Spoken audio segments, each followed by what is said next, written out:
تو قرآن اور حدیث کا علم حاصل کرنا بہت ضروری ہے۔ دنیا کے اندر اللہ پاک نے انسان کو بھیجا ہی امتحان کے لیے۔ دنیا عارضی ہے، جتنی لمبی بھی عمر انسان پالے، 90 سال 100 سال، آخر ایک دن جانا ہے، آخر ایک دن جانا ہے۔ تکالیف کے اندر زندگی گزارے یا عیش و عشرت کے اندر مخمل کے بستروں کے اوپر کہیں بھی زندگی گزار لے، آخر ایک دن یہاں سے جانا ہے۔ گزر گئی ہر گزران، کیا جھونپڑی کیا میدان، جہاں بھی زندگی گزار لے، 2 روٹی کھا کے گزار لے تب بھی، سوکھی روٹی کھا کے گزارا کر لے تب بھی زندگی آخر ایک دن ختم ہو جائے گی۔ اور اگر وہ اچھے سے اچھا، بڑے سے بڑا بہترین جو آج کل کہا جاتا ہے فاسٹ فوڈ وغیرہ کھانے کھا کے بھی گزار لے تب بھی اس کا گزارا ہو جائے گا۔ لیکن سمجھنے کی، سوچنے کی بات یہ ہے کہ روز وہی کوشش، زندہ رہنے کی، مرنے کی بھی کچھ تیاری کیا کر۔ صرف زندہ رہنے کے لیے ہم کوششیں کر رہے ہیں۔ یہ ایسی حقیقت ہے موت جس کا بڑے سے بڑا کافر بھی انکار نہیں کرتا ہے۔ اللہ کا انکار کر دے گا، توحید کا انکار کرے گا، نبی کا کرے گا، رسالت کا کرے گا، ہر چیز کا انکار کرتا ہوگا، دین کا انکار کرے گا، قرآن کا انکار کرے گا۔ بہت سے طبقے ہیں گے جو دین کی بہت سی چیزوں کا انکار کرتے ہیں، لیکن ایک حقیقت ایسی ہے کہ اس کا انکار کافر بھی نہیں کرتا ہے، وہ ہے موت۔ اس قدر پائیدار اور مضبوط اور یقینی چیز، اور اس سے ہم غافل، صرف جینے کے لیے چلتے چلے جا رہے ہیں، اسی کے لیے ہماری محنت ہے، اسی کے لیے ہماری صلاحیت ہے۔ حضرت عمر رضی اللہ تعالیٰ کے زمانے کا واقعہ سنا کہ ایک آدمی کے بارے میں مشہور ہوا کہ وہ بہترین نشانے باز تیر انداز ہے۔ پہلے زمانے میں تیر اندازی ہوتی تھی۔ آپ نے اس کو بلایا اور کہا کہ تم اپنا ہنر دکھاؤ۔ مجمع اکٹھا ہو گیا۔ اس بندے کا اتنا زبردست نشانہ تھا کہ اس نے 100 میل دور، کافی دور، کئی کلومیٹر دور، ایک اونچائی کے اوپر سوئی، وہ سوئی جو سلائی وغیرہ میں کام آتی ہے، جس میں ایک ناکا ہوتے، سوراخ ہوتے، دھاگا ڈالتے، سوئی کھڑی کر دی، اور دور سے اس نے دوسری سوئی کو اس کا نشانہ لے کے ایسا پھینکا کہ وہ پھینکنے والی سوئی کھڑی ہوئی سوئی کے ناکے سے، سوراخ سے گزرتی ہوئی نکل گئی۔ حیرت انگیز صلاحیت، کیا نشانے بازی اور مہارت تھی۔ حضرت عمر رضی اللہ عنہ اس کو بلا کے 100 اشرفیہ تھی، بہت زیادہ انعام و اکرام دیا، اور انعام و اکرام دینے کے بعد کہا کہ اس کو لٹاؤ، لٹا کے 100 کوڑے لگاؤ۔ لوگ بھی پریشان، وہ بھی پریشان کہ یہ کیا معاملہ ہے۔ کہنے لگے کہ یہ انعام تو تمہاری صلاحیت اور مہارت کے اوپر ہے، اور تمہیں کوڑے اس لیے لگائے گا کہ تم نے اپنی صلاحیت اور مہارت کا استعمال غلط کیا۔ تم اپنی صلاحیت اور مہارت کے دین کے لیے استعمال نہیں کر سکتے تھے۔ دین اتنا گرا پڑا، اتنا لاوارث کہ دین کے بارے میں کبھی سوچتے نہیں ہو کہ اللہ نے تمہیں جوانی دی، صحت دی، طاقت دی، مال دیا، ذہانت دی، صلاحیت دی، بہت کچھ دیا، تم نے اس میں سے کیا چیز دین پر خرچ کی؟ اپنی کون سی صلاحیت دین پر لگائی؟ صرف دنیا ہی کے پیچھے بھاگتے رہو گے جس کو ایک دن چھوڑ کے چلے جاؤ۔ تو بہرحال ہمیں چاہیے کہ ہم اپنی صلاحیتوں کو دین کے اوپر خرچ کریں جو ہمیں آگے کام دینے والا ہے۔ اور یہ بات میں نے ذکر کی ہے تو آپ سب جانتے ہیں کہ دنیا امتحان کی جگہ ہے، یہاں ہم جیسا کریں گے وہ اس کا رزلٹ اور نتیجہ میدان حشر میں نکلے گا اور اس کے مطابق فیصلہ ہو جائے گا۔ تو یہ دین سیکھنے کی نسبت سے جہاں کہیں بھی جمع ہونے کا موقع مل جائے اس کو ہلکا نہ سمجھا کریں۔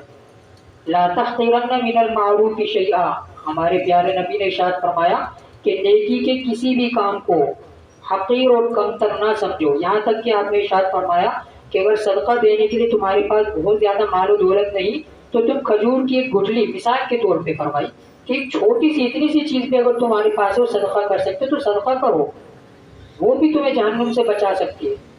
تو یہ نہ سوچے کہ ہمارے پاس اتنا کچھ نہیں، جو کچھ ہے اس کو دین کے لیے لگائیں، دین کے لیے وقف کریں، دین کے لیے جتنا ہم، قرآن کریم میں اللہ پاک نے ارشاد فرمایا ان تنصروا اللہ ینصرکم، اگر تم میری مدد کرو گے تو میں تمہاری مدد کرتا رہوں گا۔ اللہ کو کسی کی مدد کی ضرورت نہیں ہے، تو ہماری اس کی بڑی کرم نوازی، اس کا انعام، فضل، احسان ہے کہ دینے کے بہانے ڈھونڈتے ہیں۔ اس نے کہا کہ تم میرے دین کی خدمت کرو، دین کے کام کرو، دین کو پھیلاؤ، دین کو آگے بڑھاؤ، دین کی تعلیم و تربیت کرو، تبلیغ کرو، دین دوسروں تک پہنچاؤ، اور یہی دین کی مدد ہے۔ میں تمہاری مدد کرتا رہوں گا، تمہارے کام بناتا رہوں گا، تمہاری پریشانی حل کرتا رہوں گا۔ اور دیکھیں دین کی اللہ کی مدد یا دین کی مدد یا خدمت کوئی مشکل نہیں ہے، ضروری نہیں ہے کہ آپ کوئی معلم بن جائیں، مبلغ بن جائیں، مدرس بن جائیں، بڑے بڑے کسی پوسٹ پہ بیٹھے تب آپ بیانات کریں، تقریریں کریں، لیکچر دیں، یہ ضروری نہیں ہے۔ آپ جو کوئی بھی بات کہیں سے بھی سن لیں دوسروں کو بتا دیں، یہی تو دین ہے، یہی تو تبلیغ ہے، یہی تو دعوت ہے۔ نذر اللہ به عبدا سمع وقالت، حدیث میں نبی کریم صلی اللہ علیہ وسلم ارشاد فرمایا کہ اللہ تعالیٰ اس شخص کو تر و تازہ، سرسبز و شاداب، خوش و خرم رکھے کہ جو دین کی کوئی بات سنے، سن کے اس کو محفوظ کرے، یعنی یاد کر لے اور دوسروں تک پہنچا دے۔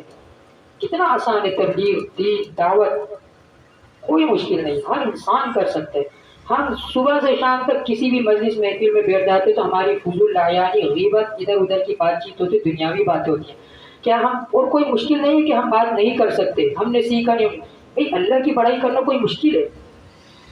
اللہ بہت بڑا، انہوں نے آسمان کیسے پیدا کیے بغیر ستون کے، سمندر کیسے بنائے، زمین کیسے، درخت کیسے کھڑا کیے، کیسے ایک ایک درخت کے اندر سے ایک ایک بیج سے کیسے ایک انسان اپنے صرف جسم کے اوپر اگر غور کر لے کہ انسان، ہر انسان کے انگلیوں کے جو پورے ہوتے ہیں، جو نشانات، فنگر پرنٹس ہوتے ہیں، دوسرے انسان سے ملتے جلتے نہیں ہیں۔ بہت سی چیزیں کہ اللہ کی بڑائی بیان کرنے کے لیے۔ تو بہرحال بات ذکر میں یہ کر رہا تھا کہ اپنی صلاحیتوں کو دین کے اوپر خرچ کرنے کی، استعمال کرنے کی کوشش کریں تو فائدہ دین کا بھی ہوگا، دنیا کی بھی ہوگا۔ اللہ پاک دین کی خدمت کی برکت سے دنیا بھی دیں گے۔ ایک صحابی نبی کریم صلی اللہ علیہ وسلم کے زمانے میں نبی کریم صلی اللہ علیہ وسلم کے پاس آئے اور اپنے بھائی کی شکایت کرنے لگے کہ میں سارا دن کماتا ہوں، محنت مزدوری کرتا ہوں، اور میرا چھوٹا بھائی، دوسرا بھائی جو کچھ کماتا نہیں، محنت مزدوری کرتا نہیں، چھوٹا ہے، اس کے اوپر ذمہ داری نہیں، بس وہ سارا دن آپ کی محفل میں حاضر رہتا ہے، آپ کی مجلس میں، آپ کی خدمت میں حاضر رہ کے بس آپ کے ساتھ ہی وقت گزارتے، دین سیکھتے۔ تو نبی کریم صلی اللہ علیہ وسلم نے اس چھوٹے بھائی کو گرایا نہیں، اس کی حوصلہ شکنی نہیں کی، بلکہ اس کا مرتبہ، بلند مرتبہ ظاہر کرتے ہوئے ارشاد فرمایا کہ تم کیا جانو، تمہیں کیا پتا، ہو سکتا ہے کہ اسی کی برکت سے، جو دین سیکھ رہا ہے اسی کی برکت سے تمہیں روزی دی جاتی ہو، تمہیں دنیا دی جاتی ہو، تمہیں مال و دولت دیا جاتا ہو۔ یہ اللہ کے فیصلے ہم اور آپ کی عقل سے اوپر اوپر ہے، ہم اور آپ سمجھتے نہیں ان چیزوں کو۔ بہرحال سمجھنے کی کوشش کرنی چاہیے، ایسی مجلس کے اندر لازماً شرکت کرنی چاہیے، بھلے کچھ مشقت ہو، کچھ پریشانی ہو، کچھ تکلیف ہو، آنے جانے میں کچھ قربانی دے، تو کیا دنیا کی خاطر ہم قربانی نہیں دیتے؟ کیا دنیا کی خاطر پسینہ نہیں بہتا ہمارا؟ دنیا کی خاطر ہم اپنے آپ کو نہیں تھکاتے؟ تو دین کی خاطر کیوں ہم قربانی نہیں دے سکتے، تھکا نہیں سکتے؟ اور یہ بات بھی سن لیں، صرف تھکانا، تھکنے کی حد تک نہیں ہوگا، اس کا انعام، اجر و ثواب بھی بہت بڑا ہوگا۔ نیکی کے جس کام میں جتنی تکلیف اور مشقت برداشت کرنی پڑے، اتنا ہی اجر و ثواب بڑھتا چلا جاتا ہے۔ مثال کے طور پہ ہمارے پیارے نبی نے ارشاد فرمایا حدیث میں کہ سردیوں کے سخت ترین سردی کے موسم میں فجر کے وقت اٹھ کر ٹھنڈے پانی سے وضو کرنا، یہ عام دنوں، گرمیوں کے دنوں میں وضو کرنے جیسا نہیں، بلکہ اس کے اجر و ثواب تو ایسا ہے کہ اس کے ثواب کو لکھنے کے لیے فرشتے آپس میں لڑتے ہیں۔ تو بات یہ ہے کہ دین کے لیے جس قدر نیکی کے کسی بھی کام میں جتنی تکلیف، مشقت، قربانی برداشت کرنی پڑتی، اتنا ہی اجر و ثواب ملتا رہتا ہے۔ اور یہ تو موقع ملا ہے، ہم کیا خاک قربانی دیتے، ہم کیا خاک تکلیف برداشت کرتے ہیں جو نبی اور صحابہ برداشت کر کے چلے گئے؟ ان کے تو پاؤں کی جھول تک نہیں، پاؤں کی ان کی دھول تک نہیں پہنچ سکتے، اس پہ بھی ہم کنی کتراتے، اس پہ بھی ہم جان چھوڑاتے۔ دین کی کیا حیثیت، کیا وقت رہ گئی ہمارے دلوں کے اندر؟ اپنی اولاد کو ہم اسکول، کالج، یونیورسٹی کے لیے اچھی سے اچھی تعلیم دلاتے ہیں اور قرآن پڑھاتے، تو یہ نہیں سوچتے کہ قرآن صحیح پڑھ بھی رہا ہے، غلط پڑھ رہا ہے۔ اسکول، کالج، یونیورسٹی کے لیے hi fi English medium school, اس کے لیے وین کی فیس بھاری بھاری، بہرحال بات لمبی ہو جائے گی۔ مقصد یہ ہے کہ دین کی طرف توجہ ضروری ہے، جو ہمارا اصل ضرورت کی چیز ہے۔ دنیا تو بہرحال ایک ایسی چیز ہے کہ جیسی تیسی گزر ہی جائے گی، لیکن دین میں جہاں کمی ہوتی گئی وہ ہمارے لیے آخرت کے لیے بڑا وبال بن جائے گا، بڑی مصیبت بن جائے گی، نقصان بن جائے گا، خسارہ بن جائے گا، تباہی اور بربادی کا ذریعہ بن جائے گا۔ اس لیے دین کی طرف خصوصی طور پہ توجہ دینے کی کوشش کریں۔ تو یہ تو کچھ ابتدائی باتیں تھیں آپ لوگوں کی حوصلہ افزائی کے لیے کہ ماشاءاللہ آپ لوگوں کی بڑی قربانی ہے کہ گھر کی مصروفیات کو، بہن بھائی، ماں باپ یا شوہر وغیرہ، بچوں کو، ان سب کو چھوڑ چھاڑ کے، گھر کی مصروفیات، ضروریات کو آپ لوگ چھوڑ چھاڑ کے آئے اور اللہ رسول کے دین کے خاطر سیکھنے سکھانے کے لیے آئے ہیں۔ تو اللہ پاک آپ لوگ کی قربانی کو قبول کرو، مزید ہمت اور حوصلہ عطا فرمائے۔ تو اس کورس سے متعلق اجمالی خاکہ میں آپ کے سامنے ذکر کر دوں کہ اس کورس میں ہم کیا کیا چیزیں سیکھیں گے۔ اس کورس میں ہم، جیسے میں نے ابتدائی طور پر چند باتیں ذکر کی، کہ اللہ رب العزت نے قرآن کریم نازل اسی لیے فرمایا کہ قرآن کریم کے اندر وہ ساری چیزیں ذکر کر دی کہ تم نے دنیا میں رہتے ہوئے اپنی زندگی گزارنی کیسے ہے، ماں باپ کے ساتھ کس طرح رہنا ہے، بیوی کے ساتھ کیسے رہنا ہے، اولاد کے ساتھ کیسے رہنا ہے، پڑوسیوں کے ساتھ کیسے رہنا ہے، شاگرد کے ساتھ کیسے رہنا ہے، اپنے دیگر عزیز و اقارب کے ساتھ کیسے رہنا ہے، دوسروں کے حقوق کیا ہیں، کسی کو گالم گلوچ کرنی ہے یا نہ کرنی ہے، کسی کو معاف کرنا ہے یا نہیں کرنا ہے، بدلہ دنیا میں لینا ہے آخرت پہ چھوڑنا ہے۔ یہ 10 طرح کی چیزیں قرآن کریم میں اللہ پاک نے ارشاد فرما دی کہ کن کن چیزوں کو تمہیں لے کے چلنا ہے اور کن کن چیزوں سے بچنا ہے۔ تو وہ چیزیں ہمیں تبھی پتہ چلیں گی جب ہم اس کو سیکھنے سمجھنے کی کوشش کریں گے۔ تو اسی سے متعلق اس میں چند آیات، 40 آیات ہیں جو اللہ رب العزت نے حکم دیے ہیں کہ کیا کرنا ہے، کس سے بچنا ہے۔ مثال کے طور پر نماز کا حکم دیا اللہ نے، اقیموا الصلاۃ، نماز قائم کرو، نماز کی پابندی اور اہتمام کرو۔ تو یہ ہمیں پتہ ہوگا تو ہم اہتمام کرتے رہیں گے، چلتے رہیں گے۔ اس طرح کی اور بے شمار چیزیں ہیں جس کے بارے میں اللہ نے حکم دی کہ کرو، ہمیں پتہ ہی نہیں، ہم کرتے ہی نہیں۔ کریں کیسے؟ جب پتہ چلے تب تو کریں، سنیں گے، سمجھیں گے، یاد کریں گے، تب تو عمل کر سکیں گے۔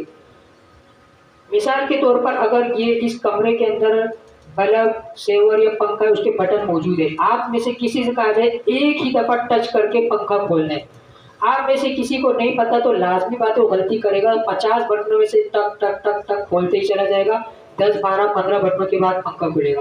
لیکن اگر اسے ہم بتا دے جائیں کہ بھئی یہ سب سے چوتھے نمبر والا یہ والا بٹن پنکھے کا ہے، آپ کو پتا چل گیا، علم ہو گیا۔ اب جب آپ عمل کرنے کے لیے بڑھیں گے تو فوراً 1 سیکنڈ کے اندر فوراً آپ اس پہ عمل کر لیں گے۔ مطلب یہ کہ علم حاصل ہوگا تبھی تو عمل کر پائیں گے۔ جب کسی چیز کے بارے میں پتہ ہی نہیں ہے، علم ہی نہیں، تو عمل خاک کر پائیں گے، عمل تو کر ہی نہیں سکتے۔ تو عمل کے لیے ضروری ہے علم، اور عمل کیوں ضروری ہے؟ اپنی آخرت اور جنت بنانے کے لیے ضروری ہے عمل، اور عمل کے لیے علم ضروری ہے۔